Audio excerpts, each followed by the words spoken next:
제가 1절 읽습니다. 여러분 2절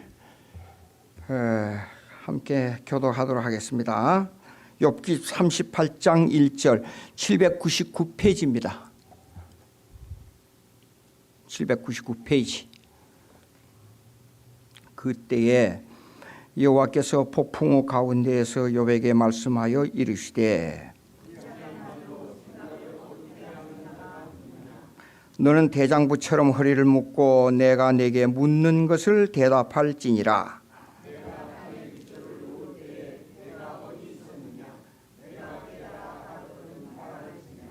누가 그것의 도량법을 정하였는지 누가 그 줄을 그것을 위에 띄웠는지 네가 아느냐.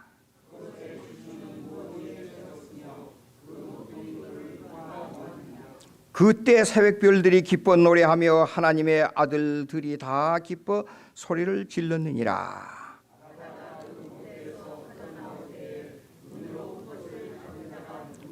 그때 내가 구름으로 그 옷을 만들고 흑암으로 그 강보를 만들고 이르기를 내가 여기까지 오고 더 넘어가지 못하리니 내 높은 파도가 여기서 그칠지니라 하였노라.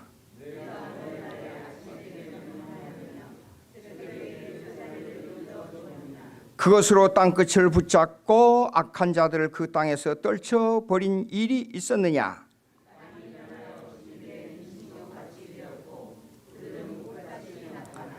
악인에게는 그 빛이 차단되고 그들의 높이 든 팔이 꺾이느니라.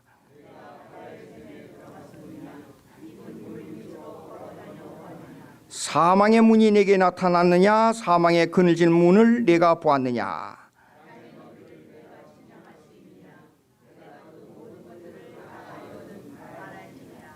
아멘. 기도하십시다.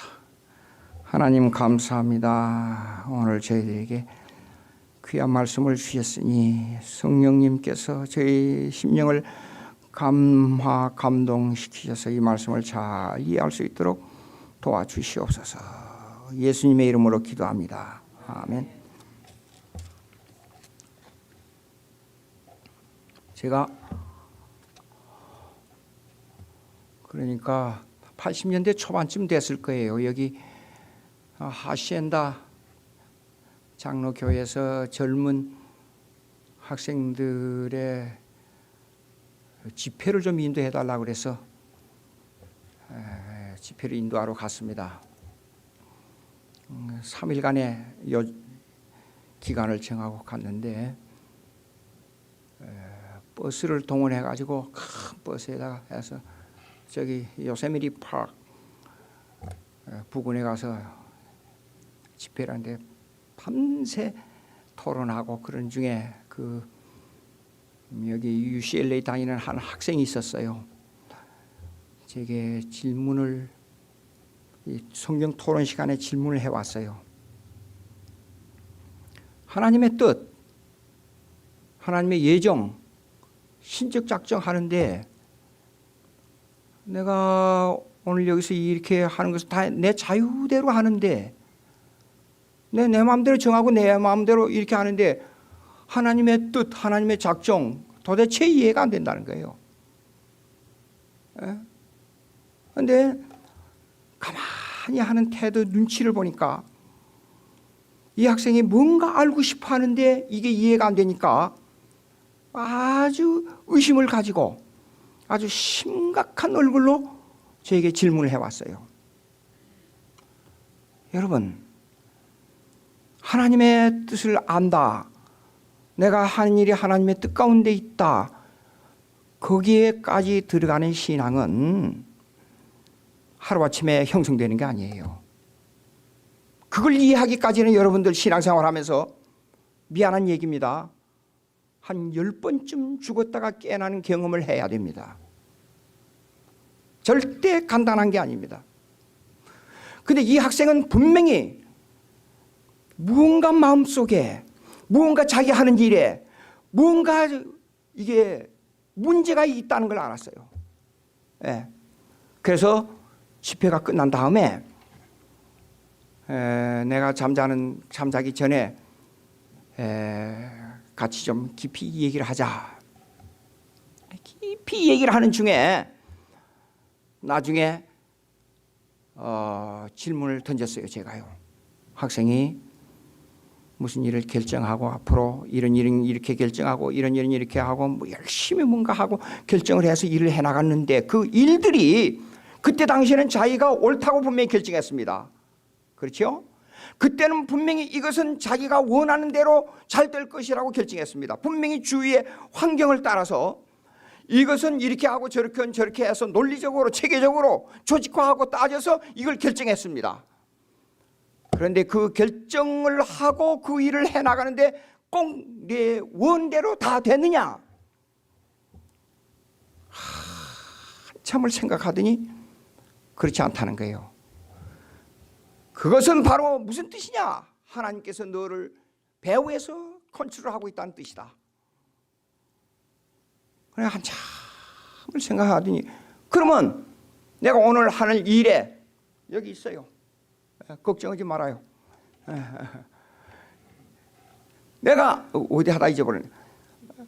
내가 하는 일에 분명히 내가 일어나고 내가 잠자고 내가 하고 내가 결정하고 내가 하는데 왜 하나님이 예정했느냐 이게요. 이해가 안 된다는 거예요. 그래서 밤이 새도록 이 얘기를 하고 나중에 많은 성경을 들어서 이 얘기를 쫙 해주니까 어느 정도 이해가 머리로는 이해가 되는데 우리의 삶 속에서 신앙생활 속에서 가만히 탁 보니까 이게 영적으로 보게 되면요. 제가 지금도 한국에서 주일날 설교를 하러 나갑니다. 그런데 가게 되면 보면 이래요. 오늘은 이상하다. 보면 영적으로 딱 그날 교인들의 뭔가 문제가 있는 거 있어요. 어떨 때는 확 쓸려오는 거 있고 지난번에 와서 김민호 목사님 오셨지요. 김민호 목사님 제가 참 사랑하는 제자예요. 근데 이제는 저보다 더 영적 수준이 더 높아져 버렸어요. 대단해요. 그런데 그 교회 가서 예배를 드리려고 설교를 하러 딱 들어가게 되면 처음부터 이 감흥이 와요. 영적 감흥이. 이 교회는 참 아름답다. 참 신앙으로 마음에 맞는다 하는 감흥이 와요. 근데 이 학생이 뭔가 이 미심적인 게 있으면서 뭔가 한편으로 이해되는 이런 이게 뉴트럴 포지션, 이 중간 상태에서 왔다 갔다 하는 것을 느꼈어요. 여러분, 우리 여기서 제가 개혁신학 그러면 이렇게 말합니다. 나는 형제간에도 그 신학이 틀리면 갈라지는 사람이라고 그렇게 말합니다. 아주 냉정하게 들릴지 모릅니다. 예? 이 신학이란 것은 아주 중요합니다. 예? 이거는 전생의 생명에 관한 문제입니다. 그런데 특별히 이 개혁신학, 개혁파 신학에서 아주 중요하게 다룬 게 뭐냐면 예정론입니다. 신적 작정론입니다. 이 문제를 통해서 오늘 여러분에게 말씀드리려고 하는 것은 하나님의 예정에 관한 문제를 그러니까 remote cause, 그 원격 의지, 그 다음에 우리가 이 생활 속에서 신앙생활을 어떻게 해야 되냐 하는 문제는 근접 proximate cause, 이 근접 원인, 우리의 자유의지를 하나님의 뜻 가운데 어떻게 굴복시켜서 어떻게 해야 되느냐 하는 문제를 가지고 한번 다루어 보겠습니다. 이 학생은 하나님의 예정과 개혁파 신학에서 말하는 하나님의 예정과 그 다음에 내가 일하는 이 인간의 자유의지에 관한 문제를 아직까지 정립을 못하고 있었기 때문에 이런 질문이 나오는 겁니다. 자, 여러분 하나님의 뜻이잖아요. 하나님의 뜻대로 대부분 사람들이 신앙생활에서 이렇게 얘기합니다. 무슨 일을 하다가 안 되고 무슨 일을 하다가 자기가 결정한 방향과 정반대 방향에서 올 때가 있어요. 그럴 때는 이거는 하나님의 뜻인가 보다 그렇게 말한 때가 많이 있어요. 그러나 실제적으로 우리가 평안하게 살면서 우리의 걱정 없이 모든 것을 걱정 없이 편안하게 무조건 산다는 것은 사실 신앙적으로 문제가 있는 겁니다. 여러분 설교를 듣고 마음의 갈등을 일으켜야 돼요. 설교를 듣고 왜 저렇게 내게는 현실 세계에서 맞지 않는 이 얘기를 목사님이 하는가? 도대체 성경은 이런데 성경은 그렇다고 강조하는데 나는 이것에 왜 이해가 안 되는가? 이 심령 속에서 극심한 갈등을 일으키는 것이 가장 설교를 잘하는 겁니다. 예. 자 보십시오.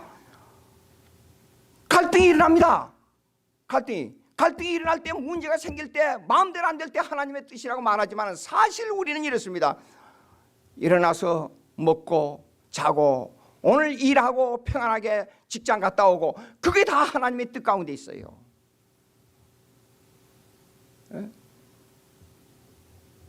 스윈들러 여기 목사님 옛날에 그 여기 스윈들러 목사님 있어요. 스윈들러 그러면요 여러분 저기 많이 여기 설교 들었습니다. 그 설교를 들은 중에 제가 들은 게 있었습니다. 그래서 스윈들러라는 말이 조금 이상해요.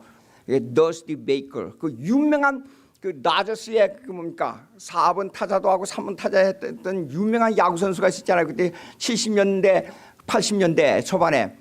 근데 더스티 먼지가 많은 걸 가지고 베이커 빵을 만든다. 생각 이름이 이상하지 않아요? 근데 스윈들러라는 말은 사기꾼이란 뜻이에요. 사기꾼 목사님이에요. 그분이 파스터 스윈들러 하게 되고 이름이 좀 이상해요. 예. 근데 목사님 설교하는 중에 이랬습니다. 어느 목사님이 그때 이 얘기한 거니까 어느 목사님인지 이름을 잊어버렸어요. 차를 타고 가다가 뒤에서 큰 추락이 그 목사님의 차를 받았어요. 그런데 하필이면 그 앞에 있는 그 차도 큰 추락이었어요. 그래서 뒤에서 큰 추락이 받아가지고 완전히 앞에 차하고 그 앞에 추락하고 뒤에 추락하고 중간에 잼이 돼버렸어요. 이 차가. 그래서 이 차를 완전히 폐쇄시키도록 그걸 보내는 걸 뭐라 그래요? 그걸 보내버렸어요. 차를 폐차시켜 버렸어요. 그런데 이 목사님이 거기서 나올 수가 없었어요. 차가 완전히 찢어져 버렸기 때문에, 깨져 버렸기 때문에. 그런데 이 양쪽으로 찢어지는 크레인 하는 거 있잖아요. 그 차가 와서 그것이 와서 이걸 양쪽 문과 그걸 전부 찢어내 가지고 그 목사님을 끌어냈어요. 병원에 갔습니다. 근데 찰과상만 있고 별로 다친 데가 없어요. 그래서 사진 찍고 뭐 하고 뭐 난리가 났어요. 근데도 2번, 3번 찍은데도 이 차가 이 정도로 깨졌으면 이게 목사님이 이럴 수가 있느냐? 다시 조사하고 다시 조사해도 찰과상만 입었어요. 너무 하나님 앞에 감사하다고 자기 아버지가 목사님인데 목사님한테 전화를 해서 내가 오늘 일에 해서 너무너무 감사하고 하나님의 뜻이 나에게 임했다 그러니까 그 아버지 대답이 이랬습니다. 너는 위기에서 구해준 하나님만이 하나님의 뜻이 있다고 말하느냐? 나는 오늘 편안하게 먹고 눕고 자고 오늘 이렇게 아무 일 없이 지난 것이 나에게는 하나님의 뜻이 얼마나 감사한지 모른다. 그렇게 말했어요. 우리가 신앙생활 하면서 이랬습니다.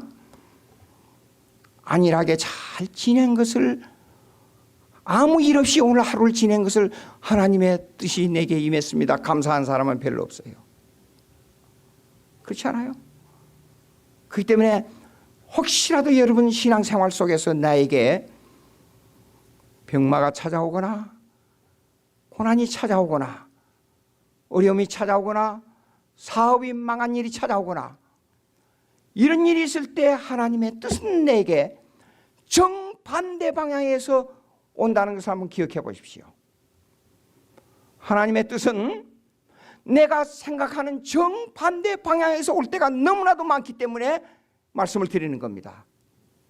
자, 그러면 여기에서 remote cause, 그러니까 원격 원인이 뭐냐 하는 것을 성경을 가지고 얘기해. 성경을 찾아보면 수없이 이렇습니다. 예정, 하나님의 작정, 하나님의 경륜, 하나님의 뜻 수없이 나옵니다. 이걸 구체적으로 어떻게 신학적으로 말할 수 있느냐.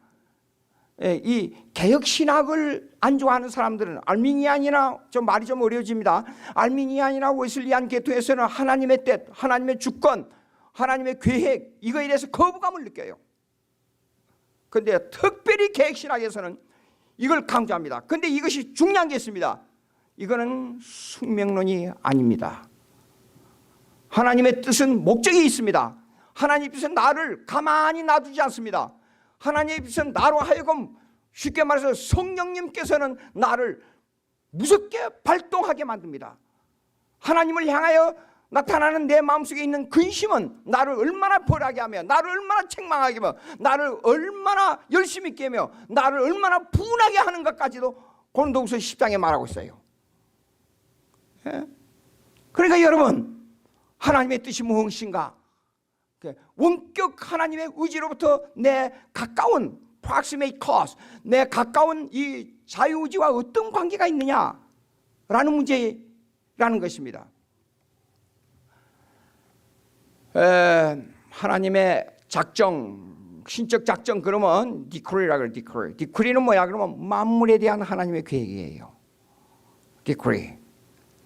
그런데 예정, 그러면 predestination, 그건 뭐냐면 구원에 관한 하나님의 계획이에요.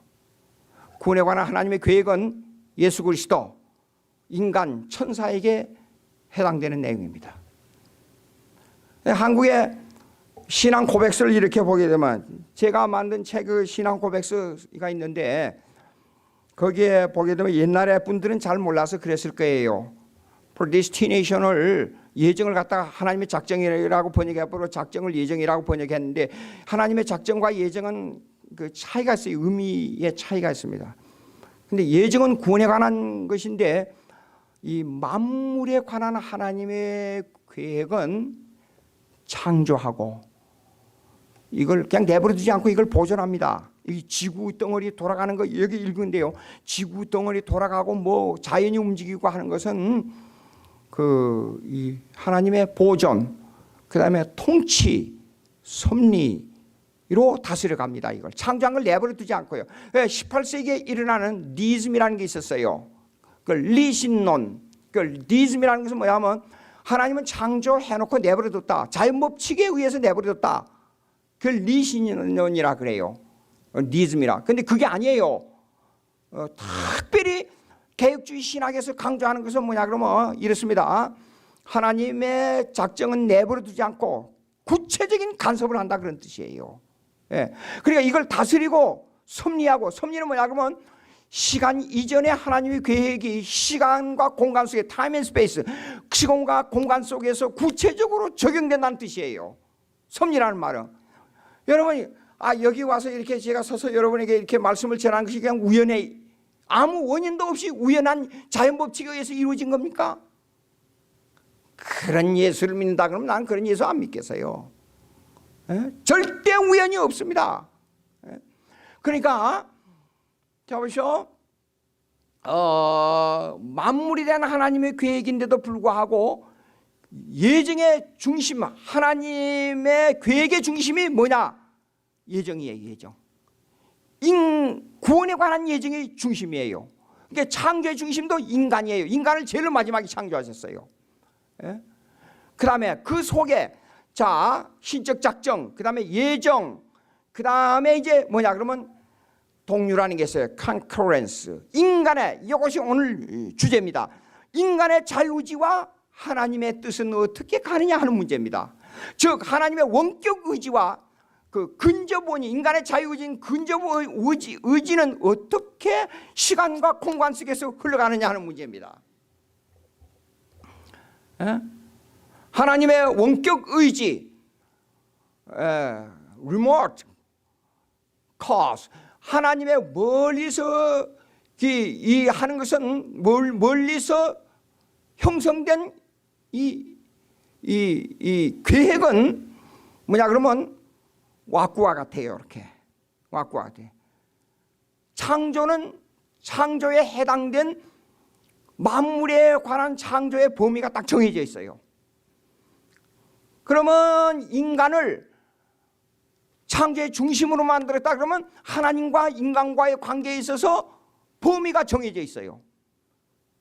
그 범위에 정해지는 것은 뭐냐 그러면 우리에게 모랄 룰, 도덕률을 주셨어요. 이게 신학적인 얘기가 나오니까 조금 어렵습니다. 도덕률은 이렇습니다. 여러분, 윤리와 도덕은 구분돼야 돼요.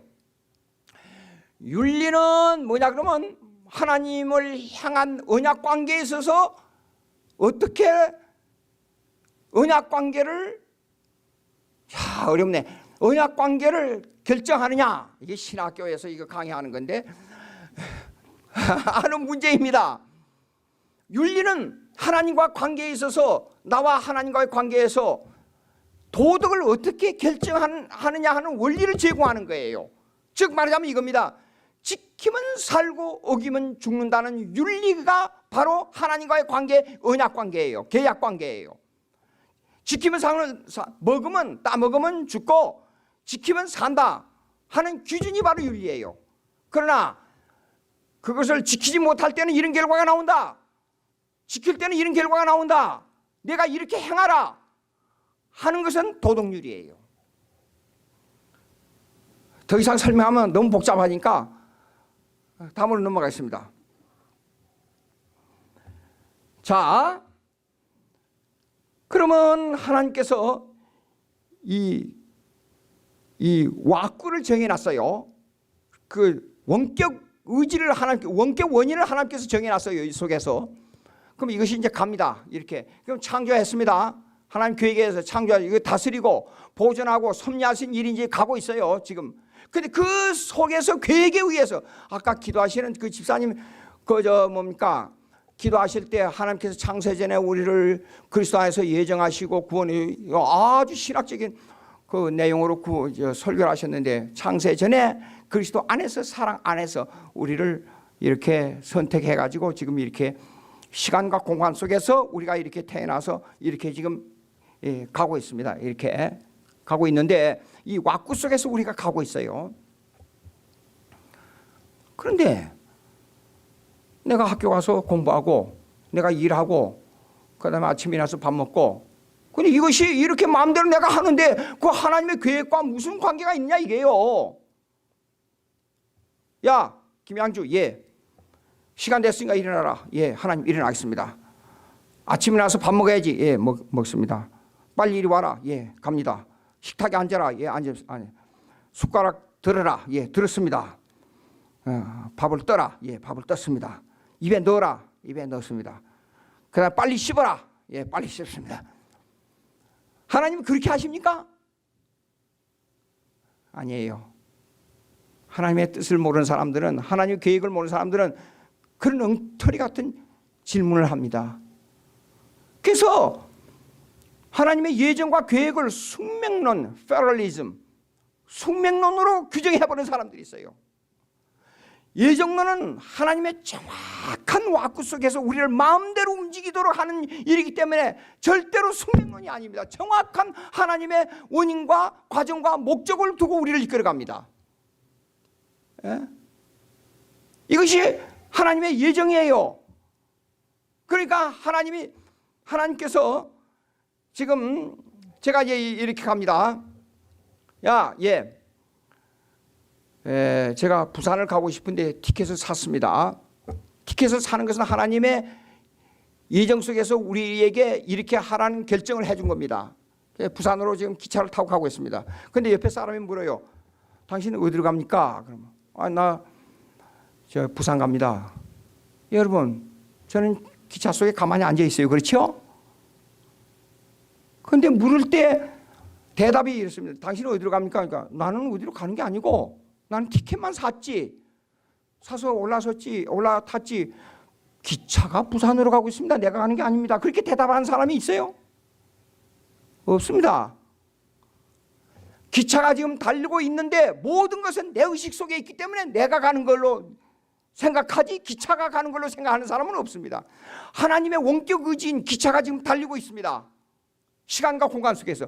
그런데 많은 사람들은 다 내가 하는 걸로 생각하지 하나님의 기차가 나를 이렇게 움직이게 한다고 생각하는 사람은 거의 없습니다. 그걸 보고 동률화 그래요. 하나님의 의지와 하나님의 원격 의지와 내 근저 원인이 지금 함께 움직이고 있습니다. 내 편에서 볼 때는 내가 다 합니다. 근데 무슨 일을 돌이켜놓고 과거를 한번 따져보십시오. 아까 학생이 질문한 대로 그 학생에게 이 설명을 한 겁니다. 이 질문을 한 대로 여러분들은 과거를 돌이켜놓고 보면 하나님의 뜻이 아닌 것이 없고 하나님의 간섭이 아닌 것이 없습니다. 숙명론자들은 예정론에 대한 반발을 하는데 이렇게 합니다.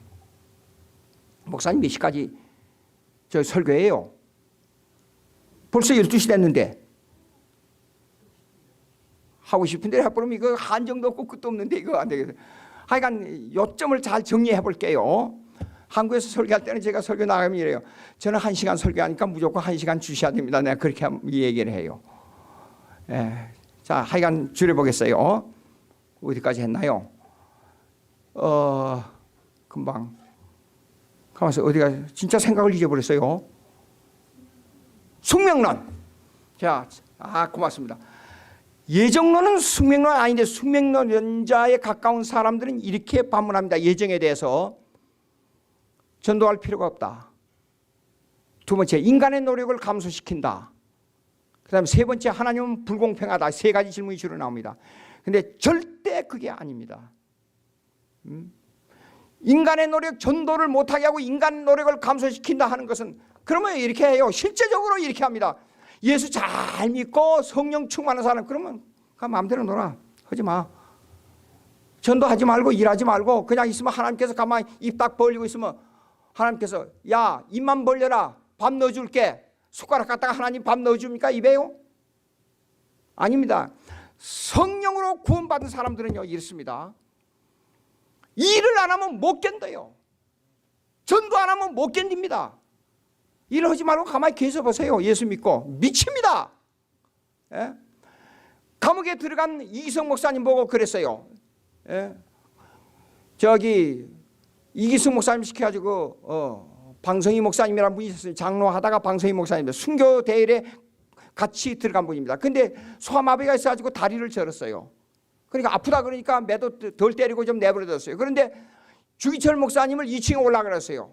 그래가지고 몸이 약해가지고 올라갈 수가 없었어요. 너무 고생을 해서 얻어맞고 배고프고. 그러니까 이 다리를 절고 방성희 목사님이 주기철 목사님을 업고 2층에 올라갔어요. 취조받으러. 그래 일본 경찰이 이놈 아프다고 다리가 좀 전다고 용서해 줬더니 업고 올라와. 그래서 얼마나 짓밟고 때렸는지 몰라요. 그런데 그날 저녁에 찬송을 부르면서 하나님 감사합니다. 내가 이 자리에 들어와서도 매도 덜 맞고 얼마나 주기철 목사님에게 내가 미안했는지 모르지만 나도 같이 매 맞고 순교의 대회에 동참했으니 감사합니다. 찬송을 막 부르니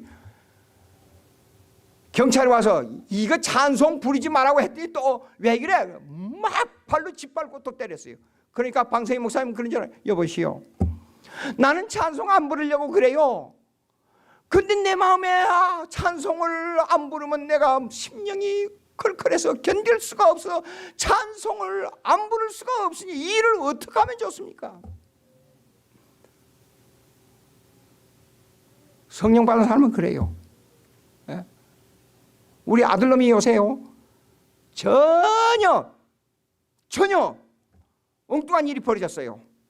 디즈니랜드에서 김민호 목사님 와서 디즈니랜드 저기 구경시키고 그랬다고 그러더라고요. 고맙다 그러는데 요즘 직업을 바꾸게 돼버렸어요. 완전히 전혀 엉뚱한 직업을 지금 찾아서 헤매고 대학을 다시 공부하고 있어요. 지금 그 왜 그러냐? 근데 그걸 하면서 그래요. 나는 이거 하면 시간 가는 줄도 모르고 너무 재밌다 그래요. 근데 제가 볼 때는요 그거 진짜로 그거 할 일이 아니에요. 그런데 그렇게 재밌다 그래요. 그 친구 목사가 지난번에 밥 먹자 그래서 갔더니 뭐라냐, 그 직업을 가지게 되면 1년이면 20만 불을 번다 그래요. 그 보잘것없는 직업이 그렇게 20만 불이나 벌어? 대단하다. 그래서 흥미가 생긴 거예요. 그럼 그거 해라. 도저히 제 마음으로 허락이 안 되는데 그에게는 그렇게 적용이. 그것이 인간의 자유의지를 허락하신 하나님의 뜻이. 그걸 보고 허용작정이라 그래요. 허용작정. Permissive decree.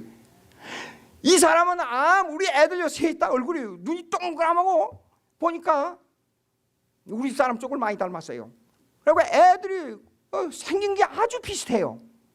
근데 취미는 전혀 달라요. 큰 놈은 회계사예요 지금요. 그놈은 그 둘째 놈이 지금 그렇게 직업을 바꾸게 됐고, 그 다음에 셋째 놈은 여기 칼텍을 졸업하고 엔지니어로 있어요. 국방성에 관계된 엔지니어로요.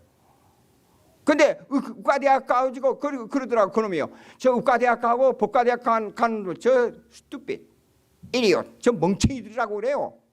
그 왜 그래 했더니 공부 죽도록 해가지고 얼마 저기 인턴으로 하는 간 사람이 자기 대학 가 졸업하고 저기 들어가는 직장보다도 3분의 2도 안 된다는 거예요. 그렇게 죽도록 공부하고 저 멍청이들이라 그래요.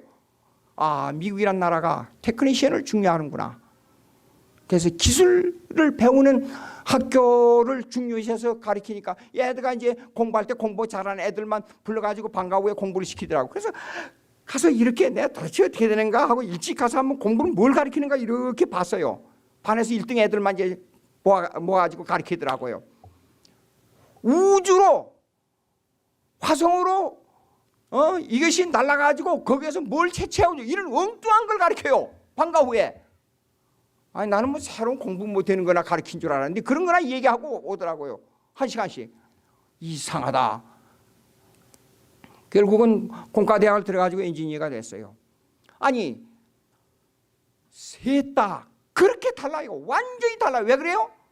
하나님께서 그에게 proximate cause, 개인적으로 일반은 총을 통해서 개인적으로 허락해 주신 하나님의 은사예요. 본문으로 들어가 보겠습니다. 본문 한번 보세요. 2절 3절은요 서론입니다. 근데 무지한 말로 생각을 어둡게 다 설명할 수 없으니까 요점만 말씀드리겠습니다. 어둡게 하는 자가 누구냐? 이 말은 뭐냐? 그러면 내가 태어나기 전에 하나님의 계획 속에 있었는데 이 만물을 보고 너는 그걸 깨닫지 못하는 멍청이구나, 그런 뜻이에요. 이걸 설명하기 전에 잠깐 말씀드리겠습니다. 욥기, 시편, 잠언, 전도, 아가를 지혜서라 그래요. 근데 세 곳만 말씀드리겠습니다. 다 말씀을 드릴 수가 없으니까.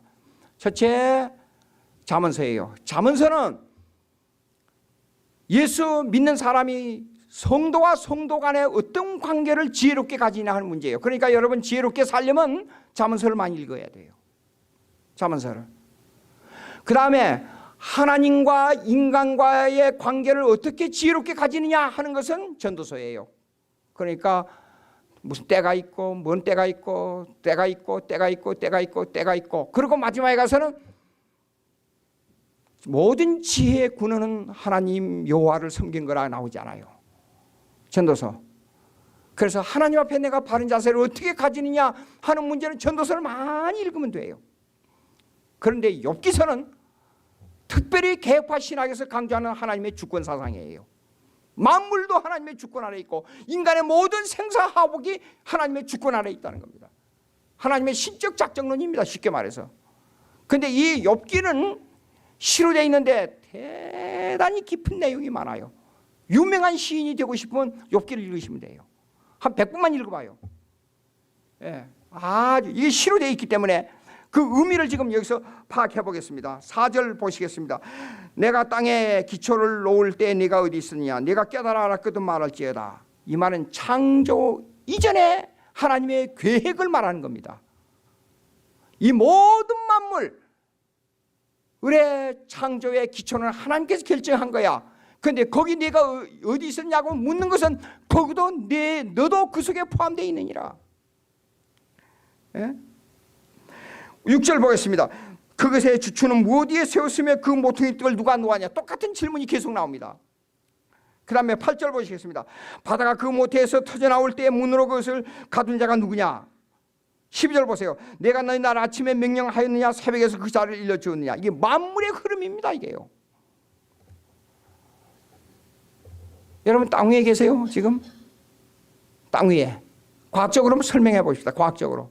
여러분 공중에 매달려 있지 않아요, 지금? 예? 뉴턴이 만유 인력을 발견할 때에 사과가 떨어지는 걸 보고 발견했어요. 그런데 모든 힘의 근원이 그 아인슈타인의 The Remark of Dozen이라는 책이 있습니다. 그 유명한 사람들 6명을 가지고 20세기에 일어난 사람들의 인물을 적은 중에 아인슈타인이 나옵니다. 그 에너지 법칙을 말했잖아요. E 있고 MC 자성이라고 나와요. 그건 무슨 뜻이에요? 모든 에너지, 모든 만물의 에너지로 돼 힘으로 형성되어 있어요. 그게 지구가 이렇게 당기는 이 달과 당기고 태양과 당기는 힘에 비례적으로 그 힘에 의해서 지구가 돌고 있어요. 여러분 가능한 일이에요. 이 엄청난 물이 대서양의 5대양이 이 물이 공중에 지금 매달려 가지고 또 떨어지지도 않고 있어요. 그러니까 여기 보세요. 여기 나오잖아요. 악한 자가 이 땅에서 떨어져서 어디 죽음으로 가는 길이 어디 있느냐 그랬잖아요. 기가 막힌 얘기예요. 예? 그러니까 여보십시오. 지구를 둥그렇게 보자고요. 미국 캘리포니아에서 지금 바라볼 때는 저 호주에 있는 사람은 지금 여기는 이쪽을 바라보고 서 있어요. 근데 여기는 이쪽을 바라보고 서 있어요. 근데 자기는 똑같은 평면 위에서 땅 위에 서 있는 것 같이 느껴져요. 기적 아니에요? 과학 자체가 기적입니다. 옛날에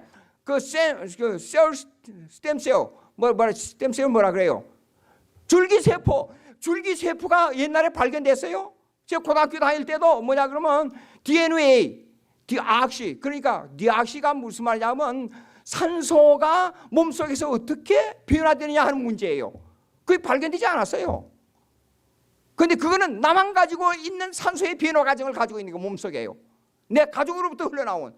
그러니까 DNA를 가지고 그 가족의 족보를 그대로 알아내버리는 거예요. 그래서 범죄 수사에 사용되죠. 이런 과학적으로 이걸 분석해놓고 보면 이거는 기적이에요. 기적.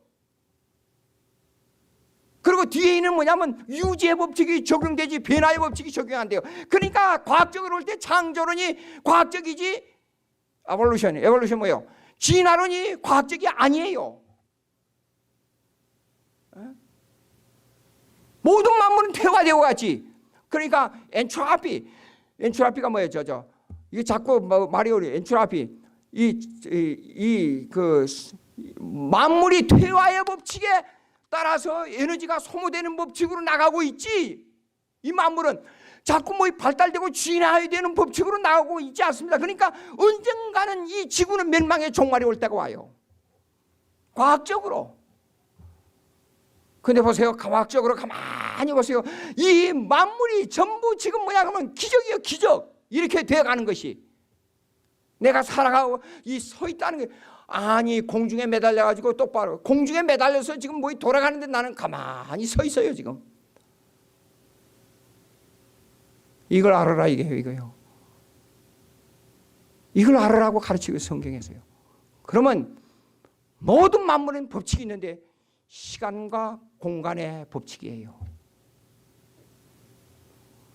시간과 공간 속에서 내가 움직이고 먹고 마시고 내 생활하고 모든 것이 어떻게 흘러가느냐 하는 적용의 법칙이 내게 있어요. 그 적용의 법칙은 무엇 때문에 무슨 목적을 위하여 what, why, how 이런 것이 적용돼요.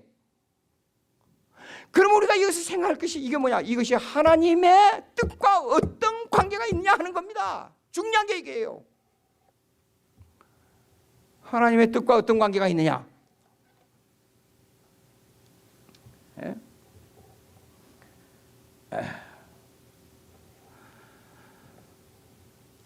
결론적으로 이 중간에 좀 뛰어넘어야 되겠어요. 여러분, 내가 오늘날 여기 앉아서 밥 먹고 오늘 주일날 교회 가고 하는 것이 절대 우연이 없습니다. 그 원인을 제공하신 이도 하나님이시요 오늘 그 원인을 제공해야 하셔서 원인대로 오늘 이렇게 만나고 일하고 하는 그 과정도 프로세스, 그 과정도 하나님의 뜻 가운데 있어요. 그러면 거기에서 그냥 내가 하는 자유가 억압당하고 숙명론으로 가느냐 그게 아니에요. 하나님께서는 성경에서 이렇게 말씀하십니다. 에베소 6장 보세요.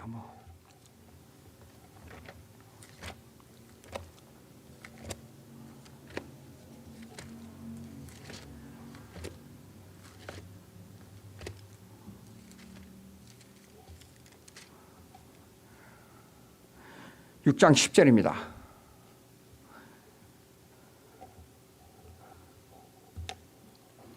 끝으로 너희가 주 안에서와 그 힘의 능력으로 강건해지고 마귀의 괴계를 능히 대적하기 위하여 하나님의 전신갑주를 입으라. 우리의 싸움은 혈과 육을 상대하는 것이 아니여 통치자들과 권세들과 이 어둠의 주상 세상 주관자들과 하늘에 있는 악의 영들에게 상대합니다. 그러므로 하나님의 전신갑주를 취하라. 이는 악한 날에 너희가 능히 대적하고 모든 일을 행한 후에 서기 위함이라. 그런즉 서서 진리로 너희 허리띠를 띠고 의에 호심경을 붙이고 평안의 복음이 준비한 것으로 신을 신고 모든 것 위에 믿음의 방패를 가지고 이로써 능히 약한 자의 모든 불화살을 소멸하고 구원의 투기와 성령의 검 곧 하나님의 말씀을 가지라. 모든 기도와 간구를 하되 항상 성령 안에서 기도하고 이를 위하여 깨어 구하기를 항상 힘쓰며 여러 성도를 위하여 구하라. 까지입니다. 하나님이 모든 걸 예정했기 때문에 마음대로 되라.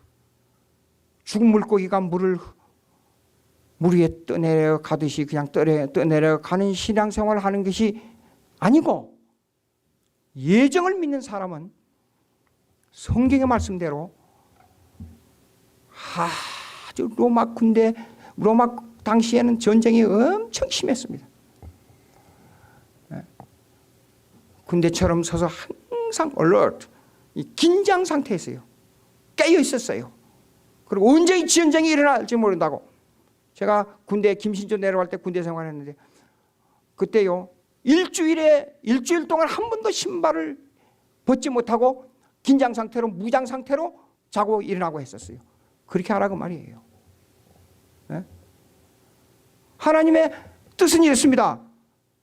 오늘날 한국에서요 중요하게 왜 교회 숫자가 자꾸 들어가고 교인들이 줄어가고 한번 교회 세운 교회가 10교회를 세우면 5교회 이상을 문 닫아요. 왜 그런 현상이 일어나느냐? 신앙의 평안만 중요하지. prosperous theology. 이 번영 신앙만 강조하기 때문에 그래요.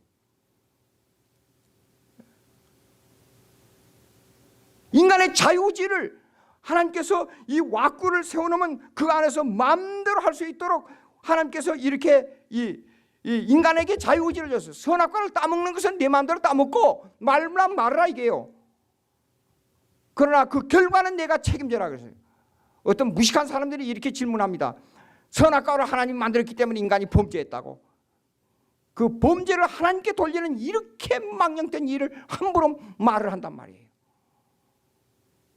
예? 하나님께서 복을 엄청나게 주셨잖아요. 마지막 최후로 마음대로 먹어. 그 다음에 자연을 다스려. 아까 기도 시간에 나왔지 않아요? 그 자연을 이름짓게 해. 이렇게 엄청난 능력을 주셨어요. 만약에 한국하고 러시아하고 전쟁이 벌어진다고 가져가십시다. 그럼 아담의 능력을 내가 가지고 있다면 저거 러시아 저거는 말 한마디면 끝나버려요. 하루아침에 다 죽여버려요. 갑자기 섭씨 500도로 러시아만 올라가게 만들어라. 내 말 한마디 딱 해버리면요. 섭씨 500도로 올라가 버려요. 러시아만. 그럼 다 죽어버려요. 끝나버려요. 핵전쟁이 무슨 소용이 있냐 말이에요. 자연을 다스릴 수 있는 엄청난 능력을 가지고 엄청난 복을 받았고, 그런 다음에 최후 마지막에 한 가지만 하지 말아라. 이 1,000만 불을 주면서 내년에 1불만 나에게 돌려달라. 계약 맺자. 그거 안 맺을 사람 있어요? 그보다도 더 큰 복이, 엄청난 복이 뭐냐면 선악과의 복이에요. 그런데 인간이 그걸 범했습니다. 자유의지를 하나님은 이렇습니다. 내 자유를 동원해서 하나님께 영광 돌리기를 원하지, 기계처럼 버튼을 눌러가지고 거기에 의해서 하나님이 영광 받으시기를 원하지 않아요. 그러니까 이 왁구 속에 들어있는 인간은, 예정이 돼 있는 인간은 그 속에서 자유의지를 마음대로 동원해서 하나님의 일을 하도록 전심을 군사처럼 긴장하고 일을 해야 해요. 여러분, 성령의 감동을 받은 사람은 이렇습니다. 예수 믿고 난 후에는 일생에 죽을 때까지 성화 과정에서, 성화의 완성은 죽을 때까지입니다. 그러니까 계속 성화해 가는 거예요. 거기에서 성화의 실체 변화는 내가 도덕적으로 윤리적으로 깨끗해지고 이렇게 있는 게 아니에요. 성화의 실체 변화는 날마다 회개 위에 회개를 더하고, 은혜 위에 은혜를 더하고, 믿음 위에 믿음을 더하고, 날마다 하나님과 더 가까워지는 일을 위해서 전심을 다했다. 그러니까 사도 바울이 내가 달려갈 길을 다 가고 의의 멸류관이 내게 기다렸다고 그랬잖아요. 여러분, 개혁파 신학은 순교의 신학입니다. 제가 학교에서 항상 강좌하는 것이 학생들 보고 그럽니다. 나가서 아침 일어날 때 내가 죽을 각오가 뭐냐? 저녁에 잘 때 내가 죽을 각오가 뭐냐? 우리의 선조들은 이것을 위해서 로마 가톨릭이 7천만 명이 넘는 사람을 죽였잖아요. 그 핏값으로 우리가 이 신앙을 받은 거예요. 그렇기 때문에 개혁파 신학은요, 순교의 신학이지 그냥 이론으로 좋다, 그 신학이 아닙니다. 칼빈이 자기가 만든 제네바 교리서를 만들고 망명의 길을 떠났을 때 나는 칼빈이 신비스러워요. 평생을 망명 생활을 하면서, 그렇게 어려운 생활을 하면서 칼빈 강요와 성경에 거의 모든 성경, 계시록 일부분만 빼고 성경 주석을 썼다는 건 난 이해가 안 돼요. 그런데 거기에서 보십시오. 1,000명에 가까운 제자들이 나가서 유럽을 개혁을 시켜서 개혁파 신학을 만들. 그 중에 제1호의 순교자가 누구냐? 영국의 장 낙스예요. 그 후예들이 불란서 혁명, 여러분 다 알잖아요. 역사적으로 일반적으로 불란서 혁명을 말하지만 불란서 혁명의 30년 전쟁은 칼빈의 후예들 위군의 육속을 어떻게 죽이느냐 하는 운동이 바로 그 운동이었어요. 닥치는 대로 재판 없이 무조건 찔러 죽였잖아요. 로마 가톨릭하고 정부하고 합세해가지고. 그래서 보십시오. 하이델베르크 신앙고백 칼빈에 의해서 만들어진, 칼빈을 기초해서, 그 다음에 벨직 신앙고백, 최고로는 웨스민스터 신앙고백, 불란서 신앙고백, 제네바 교리서, 이런 신학에 대한 모든 교리서가 만들어진 피의 교리서입니다.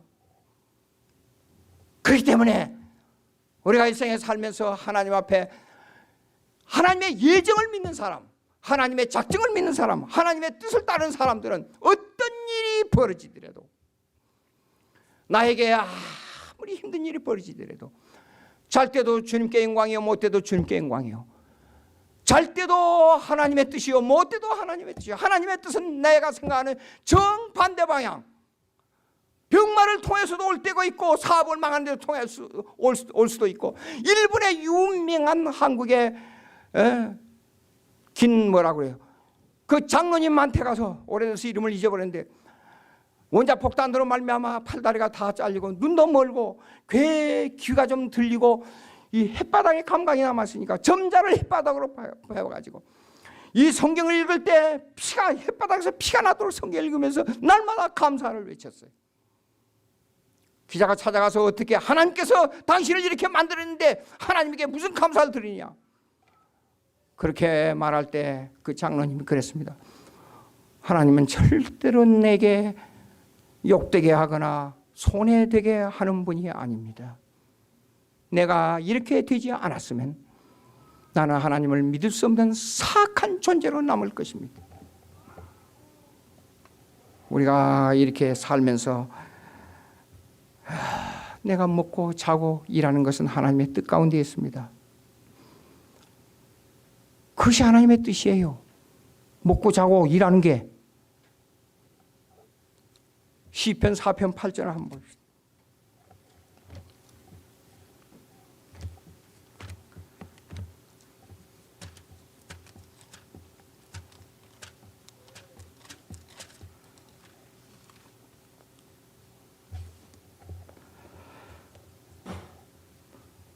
다 같이 있습니다. 내가 평안히 눕고 자기도 하리니 나를 안전하게 그가 살게 하시는 이는 오직 옛날 성경에 거하게 한데 이게 살게로 나왔습니다. 여러분 어떻습니까? 무슨 일만 당하면 하나님의 뜻이라고 생각합니까? 숨 쉬는 그 자체가 하나님의 뜻 가운데 있어요. 눈으로 볼 수 있는 거 하나님의 뜻 가운데 있어요. 모든 거 하나님의 뜻 가운데 있습니다. 여러분, 이민생활을 살면서 고달프지요? 저도 코피를 많이 흘렸습니다. 공부하면서 밤에 청소하고 힘들었어요. 영어로 페이퍼 써오라고 그러면 영어로 써가지고 발표를 해야 되는데 그날 저녁에 잠을 못 자요. 대학원에 가서 발표를 하고 나면 그 이튿날 가서 늘어 누워버려요. 얼마나 힘들은지. 그런 과정을 겪었어요. 근데 그 고난 속에서도 하나님의 뜻이 있어요.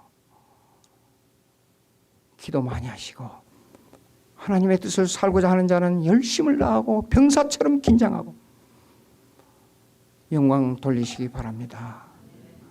기도하십시다. 하나님 아버지 감사합니다. 오늘 저희들에게 귀한 하나님 말씀 주신 대로 따라가게 해 주시옵소서. 주님께 영광 돌리게 해 주시옵소서. 이 땅을 살아가면서 우리는 혹시라도 하나님의 뜻을 거스리는 무지한 죄를 범할까 두렵습니다.